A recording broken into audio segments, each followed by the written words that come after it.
ஹிஸ்புல்லாவின் தாக்குதலில் இஸ்ரேல் விமானப்படை கேப்டன்கள் 3 பேர் உட்பட 7 வீரர்கள் உயிரிழந்திருக்கிறார்கள். இதனை இஸ்ரேல் உறுதி செய்திருக்கிறது. அண்மை செய்தியை பார்க்கிறோம். தெற்கு லெபனானில் 7 ராணுவ வீரர்கள் கொல்லப்பட்டுள்ளதை இஸ்ரேல் அரசு உறுதி செய்திருக்கிறது. அண்மை செய்தியை பார்த்து வருகிறோம். விவரங்களோடு இணைந்திருக்கிறார் செய்தியாளர் பாலவெற்றிவேல். தொடர்ந்து போர் குறித்த தகவல்களை பதிவு செய்து வரீங்க. தற்போதைய தகவல் என்ன? லெபனானில் இன்று இஸ்ரேல் விமானப்படை மேற்கொண்ட ஊடுருவல் முயற்சியை ஹிஸ்புல்லா அமைப்பினர் தடுத்து நிறுத்தியுள்ளனர். அதில் 8 இஸ்ரேல் ராணுவ வீரர்கள் கொல்லப்பட்டுள்ளனர். அதில் 3 கேப்டன்கள் அடங்குவதாக இஸ்ரேல் ராணுவம் அதிகாரப்பூர்வமாக தெரிவித்திருக்கிறார்கள். இதற்கான ஒரு கண்டனத்தையும் இதற்கான ஒரு அனுதாபத்தையும் இஸ்ரேலினுடைய பிரதம அமைச்சர் பெஞ்சமின் நெதன்யாகு தற்போது வெளியிட்டிருக்கிறார். முதல் முறையாக ஹிஸ்புல்லா அமைப்பினர் இஸ்ரேலினுடைய கேப்டன்களை கொன்றிருக்கிறார்கள்.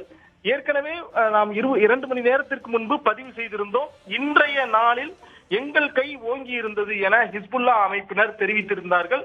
அதற்கேற்றார் போல இன்று நடைபெற்ற அந்த ஊடுருவல் முயற்சி மற்றும் இஸ்ரேல் ராணுவ படையினுடைய இந்த ஸ்ட்ராட்டஜியை தடுத்து நிறுத்தியுள்ளதாக ஹிஸ்புல்லா அமைப்பினர் தெரிவித்திருக்கிறார்கள். 3 கேப்டன்கள் மரணம் அடைந்திருப்பது உறுதி செய்யப்பட்டிருக்கிறது. அந்த 3 கேப்டன்களுக்கும் மரணத்திற்கும் சரியான பதிலடி கொடுக்கப்படும் என இஸ்ரேல் பிரதமர் பெஞ்சமின் நெதன்யாகு தெரிவித்திருக்கிறார். இத்தகைய ஒரு சூழல்ல சவுதி அரேபியாவின் வெளியுறவுத்துறை அமைச்சர் பாசில் பின் தாங்கள் உங்கள் ஈரான் மற்றும் இஸ்ரேலுக்கு இடையே பேச்சுவார்த்தை நடத்த தயாராக இருப்பதாகவும், எனவே நீங்கள் தற்போது மேற்கொள்ளும் இந்த ராணுவ நடவடிக்கையை நிறுத்திக் கொள்ள வேண்டும் என கேட்டுக் கொண்டுள்ளார். மக்கள் அமைதியாக வாழ வேண்டும் எனவும் தெரிவித்திருக்கிறார்.